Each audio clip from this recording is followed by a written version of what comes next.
नमस्कार विद्यार्थी मित्रांनो, माझं नाव सुहास भिसे. स्वागत आहे तुमचं सर्वांचं परदा करंट अफेअर्स मराठी या आपल्या मायबोली भाषेतील एज्युकेशनल यूट्यूब चॅनलमध्ये. विद्यार्थी मित्रांनो, आज आहे 16 डिसेंबर 2023. आजच्या दिवसाचे जेवढेही चालू घडामोडीचे महत्त्वाचे टॉप प्रश्न बनत असतील ते सर्व प्रश्न आपण या व्हिडिओच्या माध्यमातून पाहणार आहोत. तरी सर्वप्रथम आपण जर नवीन असाल, पहिल्यांदा या चॅनलवरील व्हिडिओ पाहत असाल तर चॅनलला या ठिकाणी अवश्य सबस्क्राईब सुद्धा करून घेऊ शकता.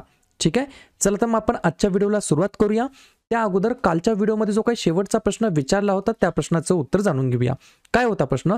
नवी दिल्ली या ठिकाणी नये भारत का सामवेद नावाचं पुस्तक आहे. हे पुस्तक कोणी लॉन्च केलेलं आहे? तर बऱ्याच विद्यार्थी मित्रांनी अगदी योग्य उत्तर टाईप करून सांगितलं आहे. पर्याय क्रमांक सी, माजी राष्ट्रपती रामनाथ कोविंद हे या प्रश्नाचं योग्य उत्तर असणार आहे. तर 14व्या क्रमांकाचे हे या ठिकाणी विद्यार्थी मित्रांनो राष्ट्रपती होते. 15व्या क्रमांकाचे कोण आहेत? तर त्यांचं नाव आहे माननीय द्रौपदी मुर्मू. ठीक आहे, तर रामनाथ कोविंद यांनी हे पुस्तक लॉन्च केलं आहे, ज्या पुस्तकाचं नाव आहे नये भारत का सामवेद. या पुस्तकाबद्दल एक पॉइंट लिहून घ्या. हे पुस्तक पंतप्रधान नरेंद्र मोदी यांच्या भारतीय संविधानावरील भाषणांचे संकलन या पुस्तकाच्या अंतर्गत करण्यात आलेलं आहे. क्लिअर? आता पाहूया विद्यार्थी मित्रांनो प्रश्न क्रमांक पहिला. टोटल संपूर्ण व्हिडिओमध्ये 12 प्रश्न असतील. सुरुवातीपासून शेवटपर्यंत व्हिडिओ काळजीपूर्वक पहा. एक एक प्रश्न महत्त्वाचा आहे. तुम्ही कुठल्या एक्झामची तयारी करा. प्रश्न क्रमांक पहिला काय म्हणतो? IMF ने श्रीलंका या देशाला अर्थव्यवस्था सुधारण्यासाठी किती दशलक्ष अमेरिकन डॉलर्सची मदत दिलेली आहे? प्रश्न क्रमांक पहिल्याचं योग्य उत्तर आहे पर्याय क्रमांक डी, 337 मिलियन डॉलरची या ठिकाणी विद्यार्थी मित्रांनो IMF ने श्रीलंका या देशाला त्या देशाअंतर्गतची जी काही इकॉनॉमी आहे, अर्थव्यवस्था आहे, ती सुधारण्यासाठी एवढी या ठिकाणी मदत दिलेली आहे. कोणी? IMF ने. IMF याच्याबद्दल लगेच पॉइंट्स लिहून घ्या. फुल फॉर्म लिहून घ्या. इंटरनॅशनल मॉनिटरी फंड, मराठीमध्ये म्हणता येईल आंतरराष्ट्रीय नाणेनिधी, ज्याची निर्मिती 27 डिसेंबर 1945 ला झाली. सध्याचे व्यवस्थापन संचालक आहेत या ठिकाणी क्रिस्टलिना जॉर्जिएवा. मुख्य अर्थतज्ञ आहेत पियरे ऑलिव्हियर आणि मुख्यालय आहे वॉशिंग्टन DC, अमेरिका या ठिकाणी. पुढचा प्रश्न, प्रश्न क्रमांक दुसरा. भारतातील पहिला 6 पदरी स्टील स्लॅग आधारित रस्ता कोणत्या राष्ट्रीय महामार्गावरती बांधण्यात आलेला आहे? 2 नंबरच्या प्रश्नाचं योग्य उत्तर आहे पर्याय क्रमांक सी, राष्ट्रीय महामार्ग 6. एक पॉइंट लिहून घ्या. स्टील उत्पादनादरम्यान घनकचरा म्हणून स्टील स्लॅग तयार होतो. प्रति टन पोलाद उत्पादनावरती सुमारे 180 ते 200 किलो स्टील स्लॅग तयार होतो आणि याच स्टीलच्या स्लॅग पासून या ठिकाणी विद्यार्थी मित्रांनो भारतातील पहिला 6 पदरी स्टील स्लॅग आधारित रस्ता राष्ट्रीय महामार्ग 6 या राष्ट्रीय महामार्गावरती बांधण्यात आलेला आहे. या ठिकाणी जसं की तुम्हाला माहित आहे, कन्फ्युजन झालं आहे काही विद्यार्थ्यांचं. जे काही इयरबुक आहे आपल्या 2023 ची, ही जानेवारी 2023 ते डिसेंबर 2023 या संपूर्ण 12 महिन्याची असणार आहे. याच्यामध्ये जे काही तुम्हाला क्वेश्चन्स भेटणार आहेत ते 1 लाइनर फॉर्मॅटमध्ये असणार आहेत. जानेवारीचं सेपरेट, फेब्रुवारीचं सेपरेट, असं सेपरेट महिन्याचं तुम्हाला या ठिकाणी करंट अफेअर्स भेटणार आहेत 1 लाइनर फॉर्मॅटमध्ये, ज्याची किंमत 150 रुपये आहे. परंतु 1 जानेवारी 2024 च्या अगोदर जर तुम्ही हे परचेस केलं तर याची किंमत 99 रुपये आहे आणि 1 जानेवारी 2024 च्या नंतर जर परचेस केलं तर याची किंमत 150 रुपये असणार आहे. पेमेंट कुठे करायचं आहे? तर नंबर लिहून घ्या. 96 730 58 600. माझं नाव आहे सुहास भिसे असं नाव येईल. या ठिकाणी पेमेंट करून याच नंबरला व्हॉट्सअपला स्क्रीनशॉट पाठवायचा आहे. मी तुम्हाला ग्रुपमध्ये जॉईन करून घेईल आणि 1 जानेवारी 2024 ला संध्याकाळी 7 वाजता तुम्हाला आपापल्या ग्रुपमध्ये PDF या ठिकाणी प्रोव्हाइड केली जाईल, ज्याची तुम्ही बॅक टू बॅक झेरॉक्स सुद्धा काढून घेऊ शकता. ठीक आहे, पाहूया पुढचा प्रश्न, प्रश्न क्रमांक तिसरा. संरक्षण क्षेत्रामध्ये ब्रिटिश कंपनी 75,000 कोटी रुपयांची गुंतवणूक उत्तर प्रदेशातील कोणत्या जिल्ह्यामध्ये करणार आहे? 3 नंबरच्या प्रश्नाचं योग्य उत्तर आहे पर्याय क्रमांक बी, अयोध्या हे या प्रश्नाचं योग्य उत्तर असणार आहे. पहा, या ठिकाणी British company will invest 75,000 crore to build the biggest defence centre in Ayodhya. म्हणजेच अयोध्या या ठिकाणी 75,000 कोटी रुपयांची गुंतवणूक असलेली या ठिकाणी संरक्षणाची एक या ठिकाणी संरक्षण क्षेत्रातील कंपनी उभारण्यात येणार आहे अयोध्या या जिल्ह्याच्या अंतर्गत. पर्याय क्रमांक बी हे या प्रश्नाचं योग्य उत्तर असणार आहे. कोणत्या राज्याच्या अंतर्गत? तर उत्तर प्रदेशामध्ये. तर उत्तर प्रदेश बद्दल लगेच आपण रिव्हिजन टाकून घेऊया. स्थापना झाली या राज्याची 24 जानेवारी 1950 ला. मुख्यमंत्री आहेत आदित्यनाथ योगी, राज्यपाल आहेत आनंदीबेन पटेल आणि राजधानी आहे लखनौ. 2 महत्त्वाचे राष्ट्रीय उद्यान आहेत दुधवा आणि पिलीभीत आणि एकच महत्त्वाचं धरण आहे रिहंद नावाचं. पुढचा प्रश्न, प्रश्न क्रमांक 4. सियाचीन ग्लेशियरच्या स्टार मार्क करून ठेवा, हा प्रश्न कदाचित विचारला जाऊ शकतो. सियाचीन ग्लेशियरच्या ऑपरेशनल पोस्टवरती नियुक्त होणारी पहिली महिला वैद्यकीय अधिकारी कोण या ठिकाणी बनलेली आहे? 4थ्या नंबरच्या प्रश्नाचं योग्य उत्तर आहे पर्याय क्रमांक ए, फातिमा वसीम असं त्यांचं नाव आहे. काय नाव आहे? फातिमा वसीम असं त्यांचं नाव आहे. सियाचीन ग्लेशियरच्या ऑपरेशनल पोस्टवरती नियुक्त होणाऱ्या या पहिल्या महिला वैद्यकीय अधिकारी ठरलेल्या आहेत. प्रश्न कशा संदर्भात आहे?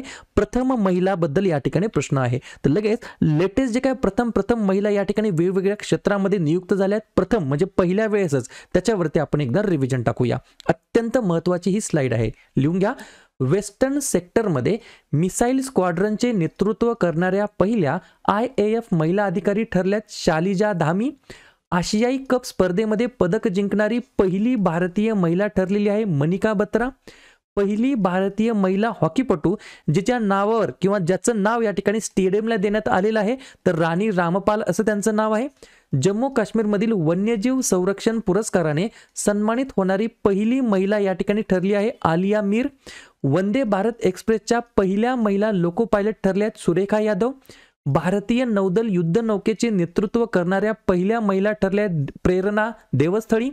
भारतीय हवाई दलामध्ये एअर मार्शल पदावर पदोन्नती मिळणारी पहिली महिला ठरली आहे पद्मा बंदोपाध्याय. शौर्य पदक मिळवणारी पहिली महिला हवाई दल अधिकारी ठरलेली आहे दीपिका मिश्रा. आणि आपण आत्ताच पाहिलं, सियाचीन ग्लेशियरच्या ऑपरेशनल पोस्टवरती नियुक्त होणारी पहिली महिला वैद्यकीय अधिकारी बनलेली आहे फातिमा वसीम. पुढचा प्रश्न, प्रश्न क्रमांक 5. वज्र प्रहार 2023 काय आहे? नावावरून तुम्हाला लगेच लक्षात आलं असेल, हे काय आहे? लष्करी सराव आहे. तर या लष्करी सरावाची 2023 मध्ये कितवी आवृत्ती मेघालय राज्याच्या अंतर्गत आयोजित करण्यात आलेली आहे? तर 5व्या नंबरच्या प्रश्नाचं योग्य उत्तर आहे पर्याय क्रमांक डी, 14व्या क्रमांकाची आवृत्ती या ठिकाणी वज्र प्रहार या लष्करी सरावाची आयोजित करण्यात आलेली आहे. कोठे? मेघालय राज्याच्या अंतर्गत. 3-4 प्रकारे प्रश्न बनू शकतात. एक, या ठिकाणी लष्करी सरावाचं नाव काय आहे? वज्र प्रहार. कोणत्या प्रकारचा सराव आहे? तर लष्करी सराव आहे, आर्मी एक्सरसाइज आहे. कितवी आवृत्ती आहे? 14व्या क्रमांकाची आवृत्ती आहे. कोणत्या ठिकाणी आयोजित करण्यात आली? मेघालयमध्ये. कोणकोणत्या दरम्यान आयोजित करण्यात आली? तर भारतीय लष्कर आणि अमेरिका लष्कर या 2 स्पेशल फोर्सच्या दरम्यान या ठिकाणी आयोजित करण्यात आलेली आहे. याच्या मागचं उद्दिष्ट काय आहे? लिहून घ्या. संयुक्त मोहिमेचे नियोजन आणि ऑपरेशनल रणनीती यासारख्या क्षेत्रातील सर्वोत्तम पद्धती आणि अनुभव सामायिक करणे हे याच्या मागचं मेन उद्दिष्ट आहे. आणि अजून एक प्रश्न बनू शकतो, याची तर 14वी आवृत्ती ही आपल्या लक्षात आली 2023 मध्ये वज्र प्रहारची. पहिली आवृत्ती कोठे आणि कधी झाली? तर भारतामध्ये पहिली आवृत्ती 2010 मध्ये आयोजित करण्यात आलेली होती. ठीक आहे. संपूर्ण गोष्टी कशा संदर्भात आहेत? तर या ठिकाणी सरावाबद्दल आहेत. तर लगेच आपण काय करूया, भारतासोबत अन्य देशांच्या ज्या काही वेगवेगळ्या एक्सरसाइज सराव या ठिकाणी आयोजित करण्यात आलेले आहेत त्याच्यावरती चर्चा करूया. जसं की ऑस्ट्रा हिंद आहे ऑस्ट्रेलियासोबत, धर्मा गार्डियन, वीर गार्डियन, जिमेक्स, शून्य फ्रेंडशिप, माफ करा प्रोनाउन्सिएशन थोडंसं टफ आहे, शून्य फ्रेंडशिप हे आहे जपानसोबत, सूर्यकिरण आहे नेपाळसोबत, युद्धाभ्यास, टार्कश, टायगर ट्रम्प आहे, कोप इंडिया आहे अमेरिकासोबत, साल्वेक्स आहे अमेरिकासोबत, गरुडा शक्ती आहे इंडोनेशियासोबत, डस्टलिक आहे उझबेकिस्तानसोबत, फ्रिंजेक्स आहे फ्रान्स देशासोबत, इंद्र, अविया इंद्र नौदल आहे रशियासोबत, अजय योद्धा, कोंकण, इंद्रधनुष, कोंकण शक्ती आहे या ठिकाणी युनायटेड किंगडम सोबत ब्रिटिश सोबत, सायक्लॉन 1 आहे इजिप्त सोबत, नसीम अल बहर आहे ओमान सोबत, अग्नियोद्धा आहे सिंगापूर सोबत आणि काजिंदा आहे कझाकिस्तान देशासोबत. पुढचा प्रश्न, प्रश्न क्रमांक 6. पद्मपाणी जीवन गौरव पुरस्काराने कोणाला सन्मानित केले जाणार आहे? तर 6व्या नंबरच्या प्रश्नाचं योग्य उत्तर आहे पर्याय क्रमांक सी, जावेद अख्तर यांना या ठिकाणी पद्मपाणी जीवन गौरव पुरस्काराने सन्मानित करण्यात येणार आहे. लगेच आपण काय करूया, वेगवेगळ्या पुरस्कारांवरती चर्चा करूया. जसं की 41वा लोकमान्य टिळक राष्ट्रीय पुरस्कार देण्यात आला नरेंद्र मोदी यांना. राष्ट्रीय भूविज्ञान पुरस्कार 2022 देण्यात आला ओम नारायण भार्गव यांना. महाराष्ट्र सरकारचा पहिला उद्योगरत्न पुरस्कार देण्यात आला रतन टाटा यांना. रॅमन मॅक्सेसे पुरस्कार 2023 देण्यात आला रवी कन्नन आर यांना. जागतिक शांतता पुरस्कार 2023 देण्यात आला नरगिस मोहम्मद हसनजाई यांना. MS स्वामीनाथन पुरस्कार देण्यात आला PV सत्यनारायण यांना, अकादमीमध्ये जीवन गौरव पुरस्कार देण्यात आला या ठिकाणी नजमा अख्तर यांना, त्याच्यानंतर डॉक्टर AM गोखले पुरस्कार देण्यात आला संजय कुमार मिश्रा यांना, राष्ट्रीय धातुशास्त्रज्ञ पुरस्कार देण्यात आला देबाशिष भट्टाचार्य यांना आणि शिक्षणासाठी वाईज पुरस्कार देण्यात आला सफीना हुसेन यांना। पुढचा प्रश्न क्रमांक 7 कोणत्या राष्ट्राने डोडो निर्मूलन प्रकल्प सुरू केलेला आहे? तर पर्याय क्रमांक B मॉरिशस हे या प्रश्नाचं योग्य उत्तर असणार आहे। तर मॉरिशसने या ठिकाणी डोडो निर्मूलन प्रकल्प सुरू केलेला आहे। डोडो काय आहे हे? तर एक लिहून घ्या पॉइंट। डोडो हा हिंदी महासागरातील मॉरिशस बेटावरती राहणारा एक उड्डाणहीन या ठिकाणी पक्षी होता। डोडोला केवळ जिवंत करण्याचीच नव्हे तर मॉरिशस मधील त्याच्या मूळ निवासस्थानामध्ये त्याची पुन्हा ओळख करून देण्याचे वचन या ठिकाणी देण्यात आलेले होते। 17व्या शतकामध्ये डोडो नामशेष होण्याच्या कारणांमध्ये मानव तसेच कुत्रे मांजर इत्यादींचा या ठिकाणी समावेश होता। त्याच्यामुळे कदाचित हा प्रश्न विचारला जाण्याची शक्यता आहे। तर मॉरिशसने डोडो निर्मूलन प्रकल्प या ठिकाणी सुरू केलेला आहे। पुढचा प्रश्न क्रमांक 8 उत्तर प्रदेशातील कोणते विमानतळ दुसरे खासगी विमानतळ म्हणून विकसित केले जाणार आहे? 8व्या नंबरच्या प्रश्नाचं योग्य उत्तर आहे पर्याय क्रमांक A लाल बहादूर शास्त्री विमानतळ हे या प्रश्नाचं योग्य उत्तर असणार आहे। तर उत्तर प्रदेश राज्यातील हे दुसऱ्या क्रमांकाचं खासगी विमानतळ म्हणून या ठिकाणी डेव्हलप केलं जाणार आहे। पर्याय क्रमांक A लाल बहादूर शास्त्री विमानतळ हे या प्रश्नाचं योग्य उत्तर असणार आहे। पुढचा प्रश्न क्रमांक 9 ऑपरेशन स्टॉर्म मेकर्स 2 खालीलपैकी कोणाच्या द्वारे लॉन्च करण्यात आलेला आहे? 9व्या प्रश्नाचं योग्य उत्तर आहे पर्याय क्रमांक D इंटरपोल इंटरपोलिस म्हणून सुद्धा तुम्ही लक्षात ठेवू शकता। तर इंटरपोल यांनी या ठिकाणी ऑपरेशन स्टॉर्म मेकर्स 2 या ठिकाणी लॉन्च करण्यात आलं आहे। सुरुवातीला तुम्हाला असं विचारलं जाईल इंटरपोल याचा फुल फॉर्म काय आहे? लिहून घ्या इंटरनॅशनल क्रिमिनल पोलीस ऑर्गनायझेशन, मराठीमध्ये म्हणता येईल आंतरराष्ट्रीय गुन्हेगारी पोलीस संघटना। इंटरपोल ही 194 सदस्य देशांनी बनवलेली आंतरराष्ट्रीय पोलीस संघटना आहे। 1996 पासून याने संयुक्त राष्ट्रांमध्ये कायमस्वरूपी निरीक्षक म्हणून विशेष भूमिका बजावलेली आहे। याची स्थापना 1923 मध्ये झाली आणि याचं मुख्यालय लोन फ्रान्स या ठिकाणी आहे। इंटरपोलच्या ऑपरेशन स्टॉर्म मेकर्स 2 ने वाढत्या ट्रेंडचा पर्दाफाश केला आहे जिथे मानवी तस्करी पीडितांना सायबर फसवणूक करण्यामध्ये भाग पाडले जात होते। तर अशा प्रकारचं या ठिकाणी विद्यार्थी मित्रांनो रिझल्ट केलेला आहे किंवा पर्दाफाश केलेला आहे इंटरपोलने। पुढचा प्रश्न क्रमांक 10 पृथ्वीवरील सर्वात खोल भूगर्भातील प्रयोगशाळा कोणत्या देशाने सुरू केलेली आहे? तर अशा प्रकारची नेहमी कुठाने कोण करतं? पर्याय क्रमांक C फॉर चीन हे या प्रश्नाचं योग्य उत्तर असणार आहे। तर चीन या देशाने पृथ्वीवरील सर्वात डीपेस्ट सर्वात खोल भूगर्भातील प्रयोगशाळा लॅबोरेटरी या ठिकाणी सुरू केलेली आहे। 2 पॉइंट लिहून घ्या।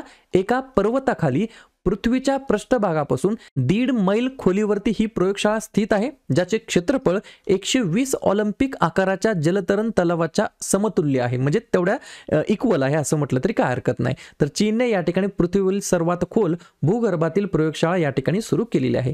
चीनबद्दल सांगायचं म्हटलं तर अध्यक्ष आहेत शी जिनपिंग, राजधानी आहे बीजिंग आणि चलन वापरलं जातं रेनमिनबी। पाहूया पुढचा प्रश्न क्रमांक 11 कोणत्या देशाच्या NGOला पहा हा सुद्धा प्रश्न विचारला जाऊ शकतो, स्टार मार्क करून ठेवा।